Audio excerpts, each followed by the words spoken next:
안녕하세요. 오늘도 사연살롱을 찾아주셔서 감사합니다. 나이 40에 인생 로또를 맞은 여성이에요. 사실 인생 로또랄 게 뭐 있겠어요. 생각지도 못한 순간 내 인생을 순식간에 뒤집을 만큼의 엄청난 행운을 거머쥐는 거죠. 그러니 최근에 저희 집에서 벌어진 사건은 저희 부부에게 있어 가히 인생 로또라고 해도 과언이 아닐 거예요. 저희 부부는 참 독특한 인연으로 결혼을 하게 되었어요. 이상하게 들리겠지만 저는 친구 아들과 결혼을 했거든요. 부수적인 설명 없이 이렇게만 들으면 늙은 여자가 뭐 하는 짓이냐고 다들 한 소리 하시겠지만 저 그렇게 파렴치한 사람은 아니랍니다. 시어머니와 저는 친구 사이는 맞지만 나이 차이가 많이 나는 여행 친구였어요. 어머님과 제가 처음 만난 곳이 비행기 안이었거든요. 당시 저는 8년간 다니던 회사를 그만두고 이직을 하려던 참이었어요. 제 입사까지 중간에 뜨는 기간을 이용해 재충전을 위한 유럽 여행을 계획하고 있었죠. 하지만 후임 배정이 늦어지는 바람에 2주가량 더 근무하게 되었고 그 바람에 남은 일정이 짧아져 유럽 여행은 포기하게 되었어요. 고작 해야 일주일 남짓 시간을 보낼 수 있겠더라고요. 그 기간 동안 갈 수 있는 곳은 가까운 일본이나 동남아 정도가 고작이었어요. 관광이 아닌 휴양이 목적이다 보니 일본보다는 동남아, 그 중에서도 태국으로 선택하게 되었어요. 번잡한 곳은 싫어서 과거 태국 왕실 사람들의 휴양지였다는 후아인으로 정했어요. 방콕 수완나폰 공항에서 벨트레브를 이용하면 바로 후아인 숙소까지 갈 수 있어서 시간 절약도 되고 좋겠다 싶었거든요. 거기다 조용하고 깨끗한 데다 해안가라서 동남아 분위기 팍팍 풍기는 게 휴양지로는 딱이었어요. 그렇게 오른 방콕행 비행기 안에서 저는 운명적인 만남을 갖게 된 거예요. 바로 시어머니와의 만남이었죠. 어머님도 저도 혼자 여행을 온 상황이라서 서로 이야기가 잘 통했어요. 이렇게 만난 것도 인연이라고 여행 기간 중에 종종 만나서 함께 밥도 먹고 장거리 일정이 있을 때는 택시비도 반반 나눠서 내고 그랬어요. 나이는 저보다 20살 남짓 많았지만 여행 패턴이나 취향이 비슷해서 나이 차이가 느껴지지 않을 만큼 편했어요. 그래서 한국에 돌아온 이후에도 일정을 맞춰서 함께 여행을 다니곤 했어요. 그러다 하루는 제게 소개해줄 사람이 있다고 해서 약속 장소에 나갔다가 지금의 남편을 소개받게 되었어요. 우리 큰아들이야, 김민수. 이쪽은 내 여행 친구 장성은 씨. 인사해. 내가 딱 보니까 둘 다 같은 과야.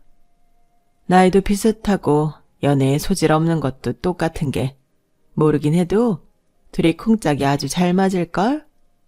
혹시 알아? 이것도 인연이라고 둘이 결혼까지 하게 될지. 그럼 나한테 옷 한 벌은 해줘야 하는 거 알지? 어머님 머릿속에는 이미 우리가 결혼식까지 다 끝낸 것 같았어요. 그런데 제 입장에서는 말이죠. 미심쩍은 게 한둘이 아니었어요. 일단 나이요. 어머님이랑 저랑 정확히 22살 차이가 나거든요. 그런데 제 나이가 31란 말이죠. 남편은 저보다 4살 연상이고요. 53세, 35살의 아들이 있다? 그럼 고등학생 때 아이를 낳았다는 건데 어머님은 멀쩡히 고등학교를 나오셨거든요. 요즘 세상에도 고등학생이 애를 낳으면 온전히 학교를 다니기 힘든데 하물며 30여 전이라면 어림도 없는 일이죠. 그래서 내내 찜찜한 표정을 지었더니 어떻게 알아채시고는 어머님이 그러시는 거예요. 우리 민수 내 친아들 아니야. 내가 민수 아빠랑 재혼했거든. 설마 그런 이유로 우리 민수 싫다고 하는 건 아니지? 그래서 그런 게 아니에요. 나이 차이 때문에 모자 관계를 의심했던 건 사실이지만요. 그것뿐이에요. 그래? 그럼 둘이 얘기 좀 잘해봐. 난 약속이 있어서 가봐야 하니까. 좋은 시간 보내. 비록 시어머니 주선으로 만나게 됐지만 남편과 저는 어머님 예상대로 통하는 점이 많았어요. 만난 지 얼마 되지 않았는데 십몇 년 만난 사이처럼 문자에 전화에 틈날 때마다 만나서 수다도 떨고 데이트를 했어요. 잃어버린 내 영혼의 반쪽 같다는 생각이 들 정도였어요. 이런 사람이라면 미래를 함께해도 좋겠다는 생각이 들 만큼 함께 있으면 마음이 편하고 하루 종일 즐겁게 대화를 나눌 수 있을 것 같았어요. 이런 제 심경 변화에 저 스스로도 놀랄 정도였죠. 사실 제가 30이 넘도록 결혼 생각을 안 하고 살았던 건 남자에 대한 트라우마 때문이었어요. 대학 시절 사귀었던 남자한테 가스라이팅을 당했어요. 처음에는 제 주위에서 사람들을 떼어내더니 이후에는 제 자존감을 바닥까지 떨어지게 만들더군요. 자기 없이는 제가 아무것도 못하는 사람처럼 만들었어요. 그냥 말로만 들으면 이게 가능한 일인가 하시겠지만 이건 정말 당해보지 않은 사람들은 몰라요. 모 연예인이 그런 일로 26억을 날리고 삶을 포기할까도 생각했다고 하잖아요. 그 기사를 보면서 남일 같지 않더라고요. 그 연예인이 어떤 심정으로 살았는지 누구보다 잘 알고 있었으니까요. 사람을 정신적으로 죽이는 것과 같거든요. 남자친구의 강압이 심해진 건 제가 교환학생으로 뽑혀 영국에 있는 유명 대학에 가게 되면서였어요. 네가 교환학생으로 뽑혔다고? 네가? 하, 이제 교환학생도 개나 소나 다 가는구나. 그래서 진짜 가려는 건 아니지? 네 주제 그 대학 간다고 뭐가 달라지겠냐?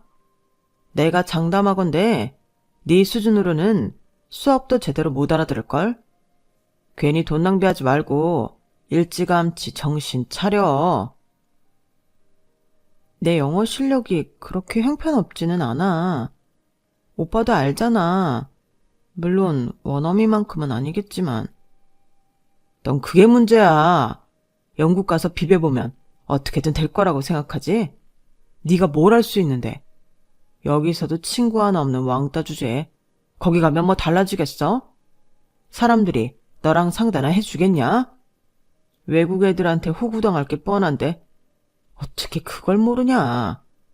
꼬라지도 구질구질해서 누가 너랑 놀아주겠냐고. 주변에서 축하해주는 거 진심인 것 같지? 그 사람들 네가 언제 시궁창에 처박히나 그거 보려고 일부러 그러는 거야.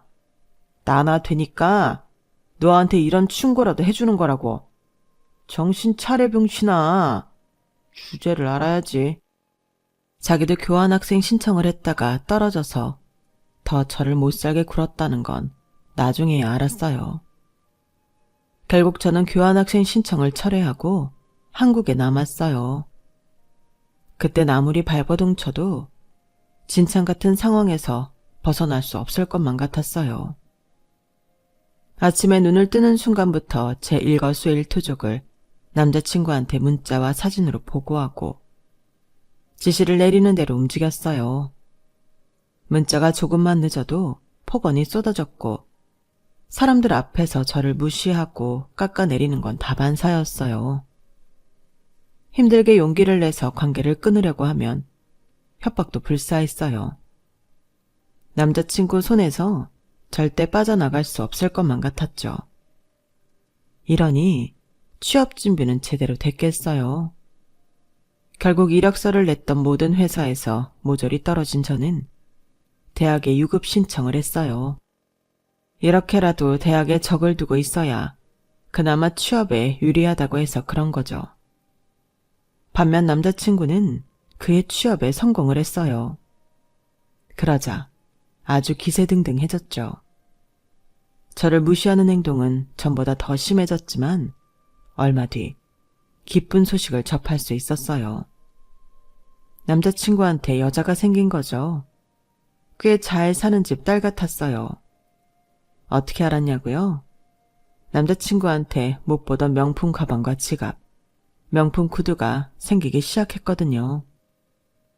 저랑 사귀면서도 데이트 자금이며 물티슈 하나까지 제 돈으로 쓰던 인간이 그런 고가의 제품을 자기 돈을 주고 샀을 리 없죠. 게다가 전보다 저를 단속하는 전화며 문자가 현저히 줄어든 것도 다른 타깃이 생겼기 때문이란 합리적 의심이 들게 했어요. 그리고 얼마 뒤 제 예상대로 남자친구는 저 몰래 양다리를 걸치던 걸 들키고 말았어요. 주말에 부모님과 아울렛에 갔는데 거기에 남자친구가 웬 여자와 함께 쇼핑을 하고 있더라고요. 그냥 쇼핑만 했다면 사촌이라거나 지인이라고 둘러댈 수도 있겠지만 벤치에 앉아 키스를 하는 장면에서 제게 딱 걸린 거라서 발뺌도 할 수 없게 되었죠. 그런데 이 인간이 오히려 적반하장으로 나오는 거예요. 네가 제대로 취업만 했어도 내가 딴 사람한테 눈 돌릴 시간이 있었겠냐?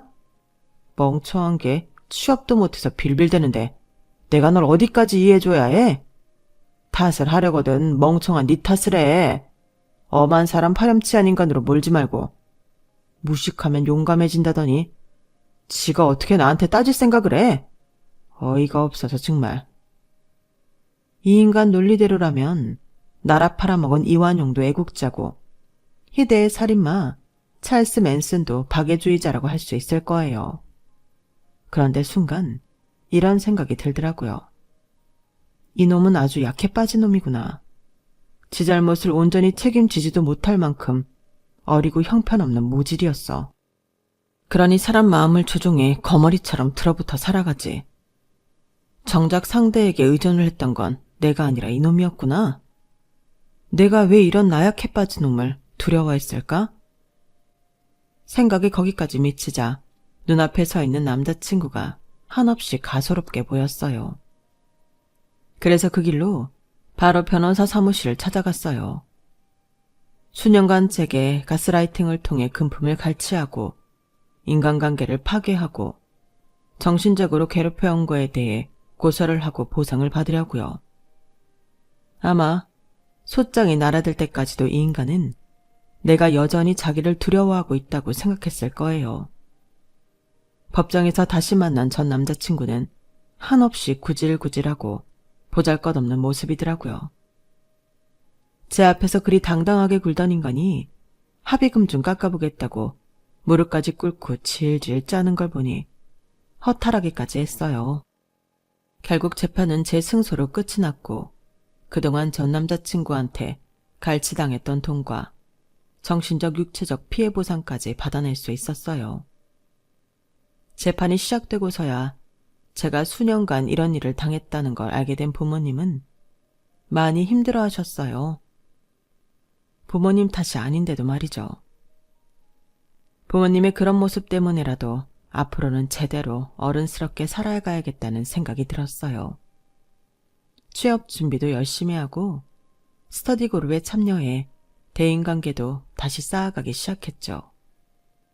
그리고 이듬해 저는 제 전공 분야에서 세 손가락 안에 드는 회사에 취직을 하게 됐어요.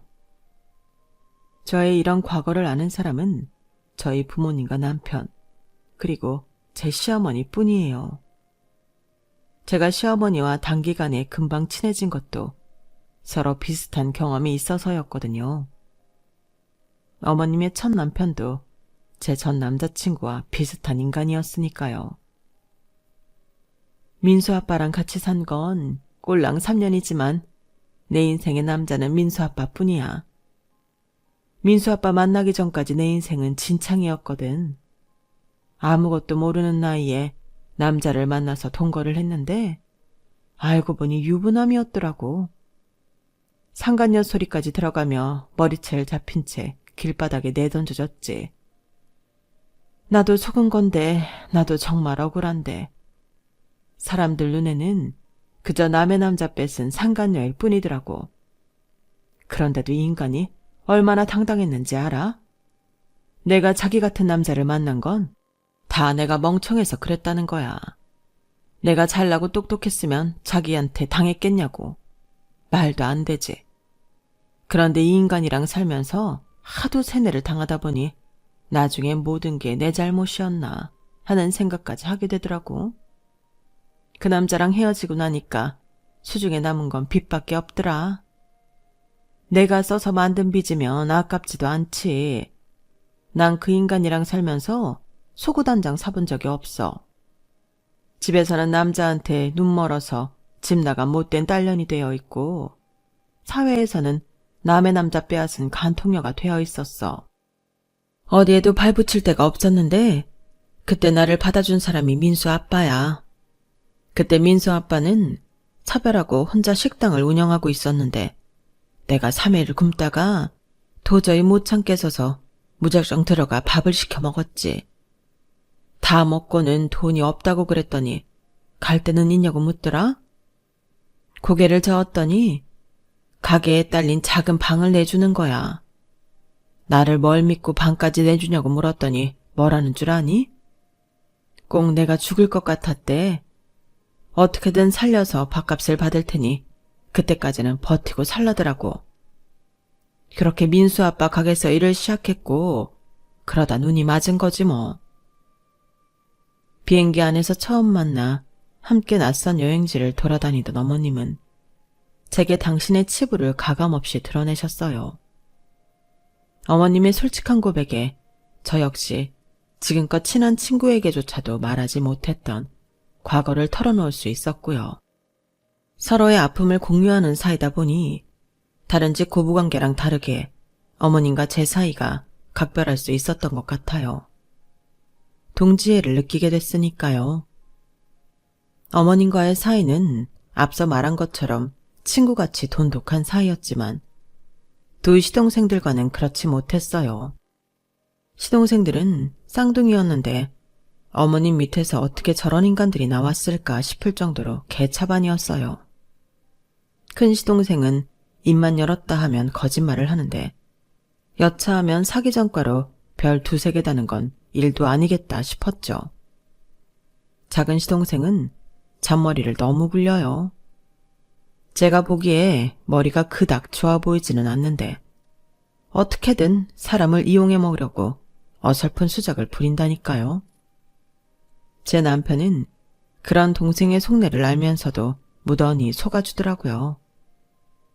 처음엔 동생들한테 당하기만 하는 남편이 답답하고 안타깝기만 했는데 자기만 남편 상황을 따져볼 때 그럴 수밖에 없었을 거라는 생각이 들어 무던히 넘기려고 노력했어요. 사실 그렇잖아요.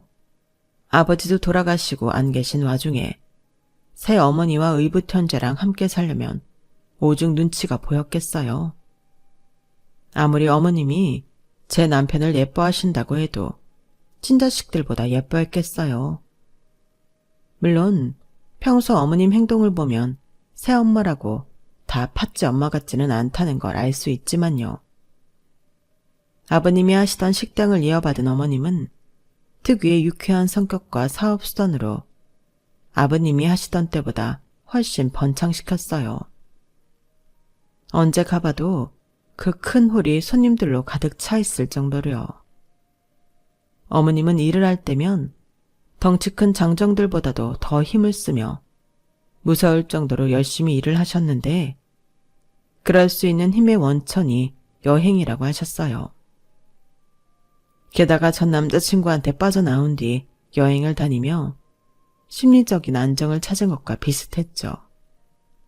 결혼 후에도 가끔씩 어머님이랑 둘이 여행을 다니곤 했는데 솔직히 남편한테 말 못하는 것도 스스럼 없이 털어놓을 수가 있어서 편했어요.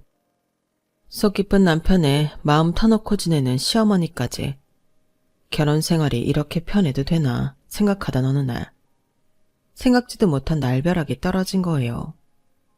네? 저희 어머님이 쓰러지셨다고요? 지금 어디 병원에 계세요? 점심을 먹고 막 자리에 복귀했는데 어머님 가게에서 전화가 온 거예요. 어머님이 주방에서 쓰러졌다고요. 전화 끊자마자 회사에 반차를 내고 병원으로 달려갔어요. 가보니 어머님은 이미 의식을 차린 상태더라고요. 별일이 아닌데 실장이 너한테 전화한 모양이네. 난 괜찮으니까 걱정 말고 돌아가. 온 김에 링거나 맞고 갈 거야. 어머님, 그러지 마시고 기왕 입원한 김에 건강검진 한번 받아보세요. 어머니 벌써 올해 들어 2번이나 쓰러지셨어요. 매번 별거 아니라고 하시지만 아닌 게 아니라고요. 얘는 내가 나이가 몇인데 벌써부터 건강 걱정이니? 나 아직 88에 환갑도 안 된 사람한테 무슨. 병에 걸려 쓰러지고 난 다음엔 늦는다고요. 검사에서 이상 없다고 하면 좋은 거고 혹시 뭐라도 나오면 바로 치료하면 되잖아요. 악착같이 돈 버시면서 어머님 위에 그 정도도 못 쓰세요? 돈 아까워 그러시는 거면 저희가 낼게요. 저희 어머님이 겉으로 보기에는 건강해 보여도 1년에 한두 번 엄청 앓고 지나는 걸 보면 그리 건강 체질은 아닌 것 같았어요. 올해 들어 벌써 2번째 쓰러지신 거라서 특히 걱정이 되더라고요. 그래서 이번만큼은 어떻게든 건강검진을 받게 하고 싶었어요. 알았다, 알았어. 누가 보면 네가 내 시어머니인 줄 알겠다. 며느리 눈치 보여서 내가 건강검진 받는다. 됐지? 어머님은 제 닥달에 못 이겨 생애 처음 건강검진을 받으셨어요. 그런데 생각지도 못한 결과가 나오고 만 거예요. 네? 내가 췌장암이라고요? 혹시 다른 사람 거랑 결과지가 바뀐 거 아닌가요? 아니, 난 멀쩡한데? 아픈 데도 없고 밥도 잘 먹고 가끔 소화가 안 되긴 하지만 그거야 가게 일로 신경을 쓰니까. 그럼 수술 받아야 되나요? 가게를 오래 비울 수는 없는데 큰일이네. 어머님은 당신 몸 걱정보다도 가게 걱정을 먼저 하셨어요. 그런데 의사의 한마디에 그대로 굳어버리셨어요. 수술은 안 하실 겁니다. 현재 상황에서는 저희가 해드릴 수 있는 게 없거든요. 그 말은 가망이 없다는 건가요? 수술도 못할 정도로? 죄송합니다. 그제야 상황의 심각성을 깨달은 어머님과 우리 부부는 아무 말도 할 수 없었어요. 그저 머릿속이 하얘져서 뭘 어떻게 해야 할지 감도 잡지 못했어요. 그렇게 멀쩡하던 어머님이 무너져 내린 건 순식간이었어요. 병명을 몰랐을 때는 식사도 잘 하시고 누구보다 건강해 보이셨는데 막상 병명을 알고부터는 제대로 드시지도 못하고 얼굴에 병색이 완연해졌거든요. 결국 얼마 안 가 가게에도 정리하고 병원에 입원을 하셨어요. 상태가 너무 안 좋아져서 집에 혼자 계실 수가 없었거든요. 물론 시동생들과 함께 살고 계시긴 하지만 남자들이라 그런가 엄마가 아프다는데도 신경들을 안 써요. 지들 놀 거 다 놀고 먹을 거 다 먹고 다녀도 어머님 모시고 병원 한번 가는 꼴을 못 봤어요. 나이가 어리기라도 하면 말도 안 해요. 둘 다 저랑 동갑이니까요. 오히려 피 한 방울 안 섞인 제 남편은 퇴근길에도 본가에 들러 어머님 상태를 보고 오고 주말엔 저와 함께 본가에서 살다시피 하는데 친자식들이 왜 저러나 몰라요. 그러다 보니 어머님이 한밤중에 응급실에 실려간 것도 한두 번이 아니에요. 그것도 어머님이 직접 119에 전화해서 응급실에 실려가신 거니 말 다 했죠. 그래서 생각 끝에 어머님을 입원시키기로 했어요. 저랑 남편이 직장 생활을 하고 있어서 온종일 어머님을 돌볼 수가 없어서요. 그랬더니 시동생들이 뭐라는 줄 알아요? 진작 입원시키지 그랬어요. 아이씨, 그동안 얼마나 신경 쓰였는지 알아요? 다른 집들은 시어머니가 아프면 며느리들이 직장이고 뭐고 그만두고 병수발한다는데 형수는 사람이 왜 그래요? 보면 참 이기적이야. 큰도련님, 지금 그걸 말이라고 하세요? 이기적이요? 누가 누구한테 할 소린데 그래요? 며느리니까 직장 그만두고 시어머니 병수발 하라고요? 그럼 친자식인 도련님들은 뭐 하고요? 자기 부모가 아픈데도 밤 늦게까지 술 마시고 나이트 가고 툭하면 스키장에 놀러가면서 자기 엄마 병수발은 남의 집 딸한테 하라고 하는 게 이치에 맞는 소리냐고요? 지나가는 사람을 자꾸 물어보세요. 지금 도련님들 행동이 정상적인지 아닌지를요. 지금까지 말 안 하고 참고 있었는데요. 나이 먹어서 그러고 살면 안 돼요. 어머님 돌아가시면 제일 불쌍해지는 게 누군지 잘 생각해 보라고요. 아이씨, 뚫린 입이라고 멋대로 짓거리긴. 야, 기집애가 어디서 따박따박 말대꾸야. 내가 네 친구냐? 네 시동생이야. 그럼 말 가려가며 하라고. 그리고 엄마 죽는다고 왜 우리가 불쌍해지냐? 엄마 가게 판 돈도 있고 이 집도 있는데. 나 설마 우리 엄마 유산 탐내고 있는 건 아니지? 야, 씨. 이거 아주 칼만 안 들었지 강도가 따로 없네. 이봐, 잘 들어. 부모 없는 네 남편 우리 엄마가 먹여주고 재워주고 대학까지 보내줬으면 감사한 줄이나 알아. 건방지게 남의 부모 유산까지 탐내지 말란 말이야. 엄마 죽으면 니네한텐 10원 한 장 줄 생각 없으니까 그렇게 알라고. 네가 아무리 우리 엄마 앞에서 알랑방구를 끼워도 한 푼도 안 줄 거라고. 알았어? 시동생은 벌써부터 부모 유산 챙길 생각만 하고 있더라고요. 둘째 시동생은 어떠냐고요? 그놈이 그놈이죠 뭐. 어머님이 두 눈 시퍼렇게 뜨고 살아계신데도 어머님 유산 받아서 사업할 생각부터 하고 있더라고요. 다니던 직장까지 그만두고 본격적으로 사업 구성을 한답시고 여기저기 쑤시고 다니는데 정말 욕밖에 안 나왔어요. 저것들이 내 형제라면 비 오는 날 먼지나게 두들겨 패버렸을 텐데 그러지 못하는 게 아쉬울 따름이었어요. 그날 시동생과 한판하고 집에 돌아가 남편한테 있었던 일을 다 얘기했더니 남편이 한숨을 푹 쉬더라고요. 여보, 어머님 불쌍해 죽겠어. 어떻게 친자식들이 이럴 수가 있어? 남인 나도 이렇게 안 됐는데. 어쩜 어머님 배에서 난 자식들이라는 것들이 그러냐고. 솔직히 나 어머님 유산에 아무 욕심 없지만 그래도 그 인간들 손에 들어가는 건 정말 싫어. 차라리 어머님이 전 재산 다 사회에 환원하고 가셨으면 좋겠다고. 자긴 화도 안 나? 왜 입국 다물고 아무 말도 안 해? 그러자 남편이 착잡한 표정으로 얘기를 시작했어요. 성은아, 네가 뭘 걱정하는지 잘 아는데 걱정할 필요 없어. 걔들 어머니 재산에 손 못 대. 내가 그렇게 놔두지 않을 거니까. 그때까지만 해도 남편 말을 곧이 듣지 않았어요. 안 그래도 의붓 형제한테 죽어 사는 남편인데 퍽이나 유산 문제로 쌓일 수 있겠냐 싶었거든요. 그래도 다행이라면 다행일까요? 병원에 입원하신 이후로 어머님 병세에 차도가 있었다는 거예요. 규칙적으로 식사를 하고 약도 제대로 드시니까 아무래도 집에 혼자 방치됐을 때보다 혈색도 많이 좋아지셨더라고요. 그렇다고 병원에 계속 있을 수는 없었어요. 대학병원이 워낙 환자가 넘쳐나는 곳이라서 병원 측에서는 자꾸 요양병원으로 옮기라고 했거든요.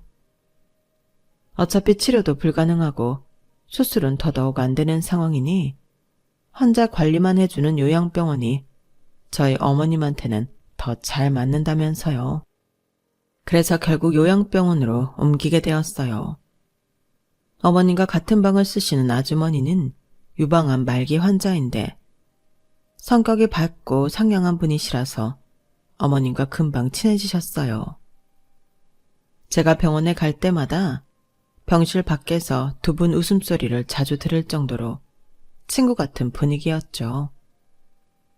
병마와 싸우면서 의지할 수 있는 친구가 있다는 것만큼 큰 힘이 되는 게 또 있을까요? 그래서 두 분이 오래오래 서로 힘을 받으며 병마와 싸워가시기를 바랐어요. 그런데 그런 바람이 산산이 부서지고 만 거예요. 한동안 상태가 괜찮았던 어머님이 갑자기 병세가 악화되셔서 의식 없는 채로 지내게 되신 거죠. 그런데 그 와중에 두 시동생이 병원으로 들이닥친 거예요.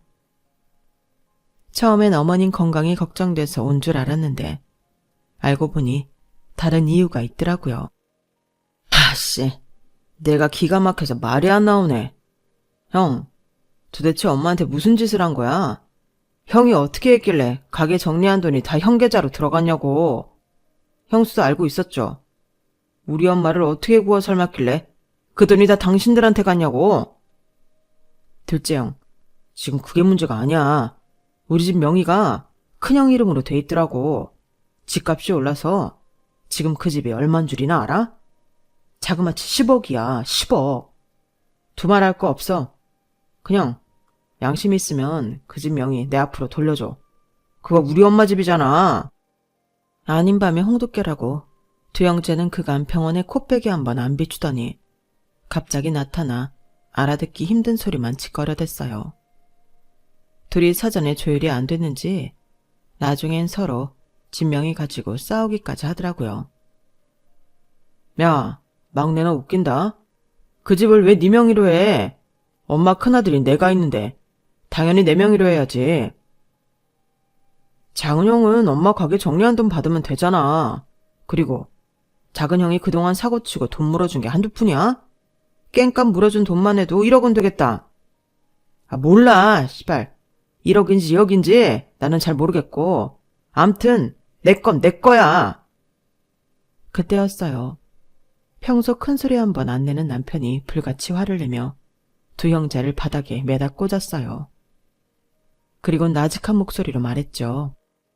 이 버러지만도 못한 새끼들 같으니라고. 니들 눈에는 돈만 보이고 사경을 헤매시는 어머니는 안 보이니? 그깟 돈 때문에 어머니 앞에서 이런 추태를 보여도 되는 거냐고. 그래, 내가 말로 한다고 니들이 들어먹을 놈들이 아니지. 한 번만 말할 테니까 똑똑히 들어. 어머니가 운영하시던 가게 내 아버지 가게였어. 아버지 돌아가실 때 어머니가 내 명의로 바꿔주신 거라고. 니들은 그동안 어머니가 벌어오는 돈에만 관심 있었지. 가게가 누구 거인지는 상관 안 했잖아. 안 그래? 그런다고 그 가게를 형이 갖는 게 말이 돼? 왜 말이 안 돼? 내 아버지 재산을 아들인 내가 물려받는 게 뭐가 잘못된 거냐고. 그리고 그 집도 그래. 처음부터 우리 부모님이 살던 집이야. 돌아가신 우리 어머니랑 우리 아버지가 벌어서 산 집이라고. 그걸 왜 니들이 탐느냐? 이날 이때까지 내 부모님 집에서 먹고 자고 살았으면 됐지. 뭘 더 바라냐고. 억울하면 법적으로 대응해. 어차피 니들한테는 한 푼도 돌아가지 않겠지만. 제 남편 말에 두 형제는 씩씩거리며 흥분을 했어요.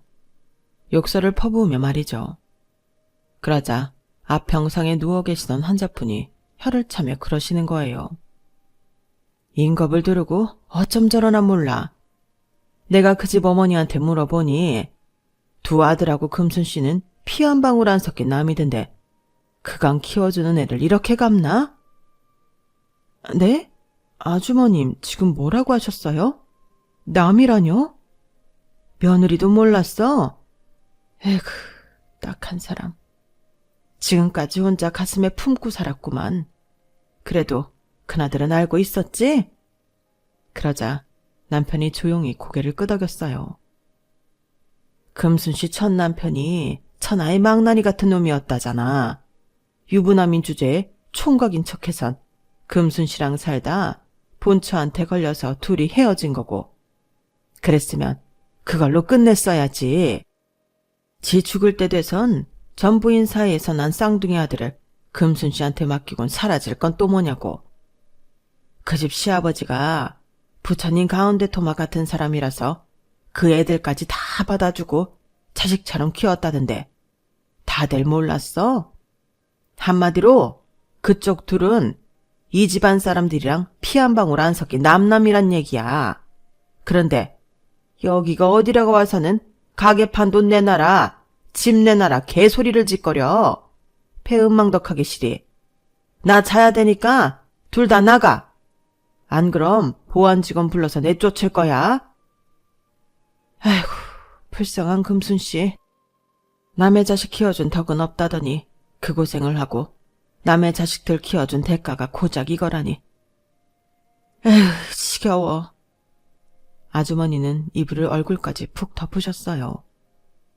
이불이 들썩거리는 걸 보니 울고 계신 것 같더라고요. 느닷없이 출생의 비밀을 알게 된 두 형제는 세상 다 잃은 표정을 하고는 병실을 나갔어요. 다행히 저희 어머님은 이틀 뒤 의식을 차리셨고 기력도 많이 회복하셨어요. 그 일이 있고 얼마 뒤 남편은 두 동생들을 찾아가 최후 통첩을 했어요. 딱 1년이야. 니들이 이 집에서 살 수 있는 기간 말이야. 1년 뒤에는 무슨 일이 있어도 니들 이 집에서 내쫓을 테니까 그때까지 막노동을 하든 대리운전을 해서라도 니들 살 집 준비해. 그리고 다시는 어머니 병원에 널씬도 말고. 지금까지 니들 봐주고 산 건 다 어머니 때문이었는데 니들이 병든 어머니한테 하는 꼴을 보니 더 이상 봐줄 필요가 없을 것 같다. 이걸로 니들과 내 인연도 끝낼 테니까 알아서 니들 살 궁리해. 그 말에 두 형제는 싹싹 빌며 제 남편한테 눈물의 사과를 했지만 이미 마음을 굳힌 남편은 눈길조차 주지 않았어요. 그 후로도 1년이 지난 지금 저희 어머님은 더 이상 이 세상에 안 계세요. 몇 번의 고비를 넘기시고는 잠이 드신 채 조용히 눈을 감으셨거든요. 그리고 두 시동생은 끝까지 진상짓을 하다가 결국 1년도 못 채우고 집에서 쫓겨났어요. 집문서를 훔쳐서 사금융에 대출을 받으려다 걸려서 남편이 경찰에 신고를 했거든요. 피는 못 속인다고 자기 친부랑 아주 똑같은 짓거리를 하다가 그나마 있던 기회마저 놓친 셈이었죠. 그럼 앞에서 제가 말씀드린 로또는 뭐냐고요? 그 로또는 바로 우리 아기예요. 어머님 첫 기일을 맞아 제사를 준비하다가 음식 냄새가 역하게 느껴지더라고요. 친정엄마가 그 얘기를 들으시고 혹시 애가 들어선 게 아니냐고 하셔서 테스터를 사다 검사를 했어요. 그랬더니 빨간 두 줄이 나오더라고요. 그동안 아이가 안 생겨서 시험관 수술을 염두하고 있던 차였기 때문에 기쁨은 더더욱 컸어요. 어머님 기일에 알게 된 임신이라 그런지 왠지 하늘에 계신 시어머니께서 우리 부부를 위해 힘써주신 게 아닌가 하는 생각까지 들더라고요. 염원하던 아이도 생기고 잔뜩 오른 집값 덕분에 평생 만져보기 힘든 돈까지 손에 넣었으니 이게 인생 로또가 아니고 뭐겠어요. 앞으로는 양손 가득 거머쥔 이 행운을 행복으로 이어갈 수 있도록 열심히 노력하며 살 생각입니다. 지금까지 제 사연 들어주셔서 감사드려요. 여러분들도 항상 행복하세요. 건강하시고요. 여러분, 사연 댓글에 응원과 현명한 조언 부탁드려요. 좋아요와 구독은 저에게 큰 힘이 됩니다. 오늘도 좋은 일 가득하세요.